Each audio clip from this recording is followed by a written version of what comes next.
Joining us now, co-founder and CEO of All In Together, Lauren Leader.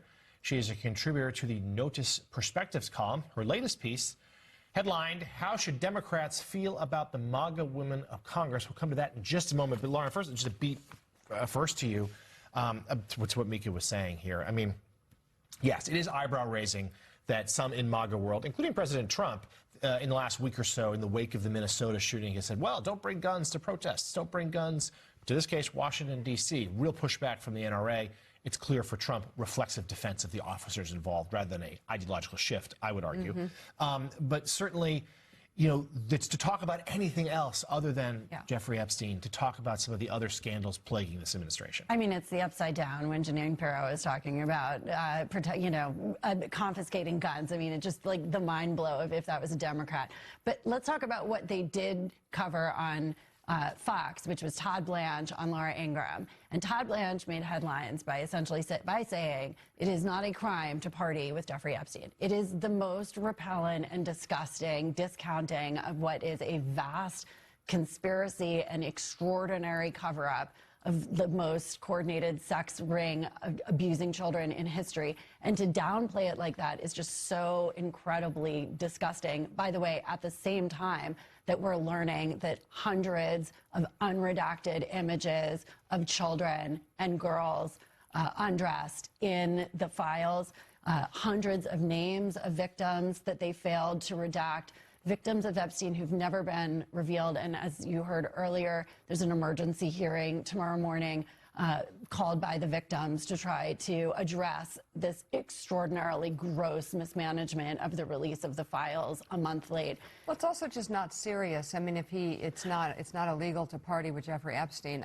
Another incredibly invalidating statement to the victims here, and that you call it a vast conspiracy, was just so many people gravitated to him and stood in his orbit or wanted to be around him.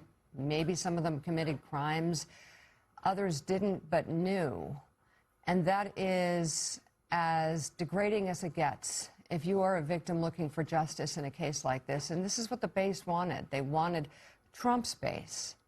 They wanted justice in this case because it was so degrading to so many young girls who were swept into this, and so many rich and powerful men and women who were in Jeffrey Epstein's orbit, partying with him, maybe not against the law, but certainly ignoring what's right in front of them, which was abuse of women. And you see it in the emails that maybe those who didn't commit a crime or there's no evidence of a crime, you know, talking about their body parts or talking about harems or, you know, making allusions to sex.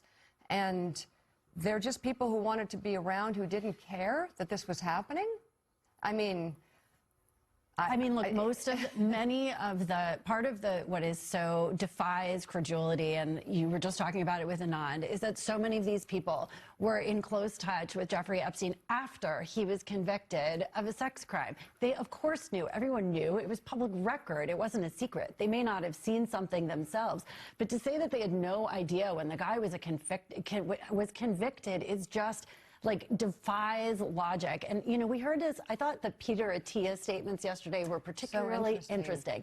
Because he essentially says, I'm so embarrassed, I'm mortified, but I was naive, I didn't know. And yet his emails are repellent, degrading treatment of women. So, you know, what we're not seeing here, and what I think so many Americans are just, and you hear my anger about this because it's just so rage-inducing, is any sense of real responsibility or accountability. Whether it's Larry Summers, who actually was not fired from any of his board posts, but instead resigned, or whether it's, you know, any number of other folks. Peter Attia lost his job at CBS, but I don't know if he did. Did he? I thought it was reported that he was fired yesterday. There's reporting from the Wrap saying that it's still under debate. Some forces want him to go, others do not. Is this the doctor who, it's possible that, doctor in quotes, that he left his child, his wife home with their baby in the ICU to do important work, and that there's a question now that this guy was with potentially Epstein at the time that he blew off his wife?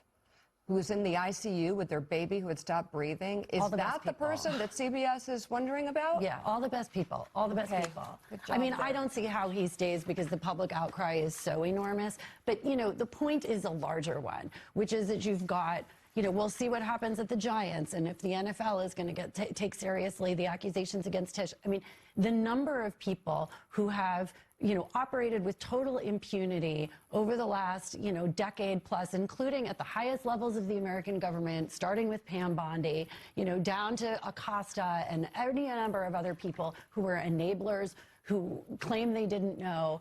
You know, we're all waiting to see when this actually turns into some sort of real accountability. I'm still stuck on that CBS hire, but I'm going to ask you about your piece really quickly because some of these MAGA women of Congress helped get these files to the front. You know, they did. And I have to say, like, obviously, I'm a Democrat. It sometimes is very difficult to give credit to anyone who was an enabler of the Trump administration. But I really am struck at the positions that Marjorie Taylor Greene has staked out in recent months. She's not the only one. Say what you will about Nancy Mace. There's a very nasty piece about her in the New York Times, in the New York Magazine today, but she did come out and criticize him in the New York Times. And part of what I'm saying is that, in a way, many of the MAGA women in Congress took some sort of courageous stands and were willing to speak out before a lot of the men. And I know my Democratic colleagues will hate this, but I have always said that I think there is value in having women in elected office, even sometimes ones you disagree with, because they do often put their values ahead of politics. Just before you go, I'm curious. CBS, are we talking about the doctor? He's not a real doctor. No, I know, but the doctor, are they having an internal argument about keeping on the doctor that they did a glossy 60 Minutes piece on? Like basically a huge commercial on their marquee show that's supposed to be news-oriented. And this is the doctor who wrote an email to Jeffrey Epstein making fun of eating Epstein's victims' body parts. Is that the one? The reports are, eating first of all, women's body parts or girls. I don't know. He knows that he knew that Epstein was a convicted sex offender. So that joke seems, I don't know. Very funny. Terrible. That profile on 60 Minutes was actually supposed to be re-aired this weekend because it was going to be a repeat episode against the Super Bowl. So they have pulled that down. They have pulled that down. But again, citing the rap, they're reporting that there is a struggle within the company as to his future. Paramount wants him fired, per this reporting, while CBS leadership, including Barry Weiss, suggests he should stay. The new piece for Notice is available to read online now. Co-founder and CEO of All In Together, Lauren Leader. Thank you. Coming up on Morning.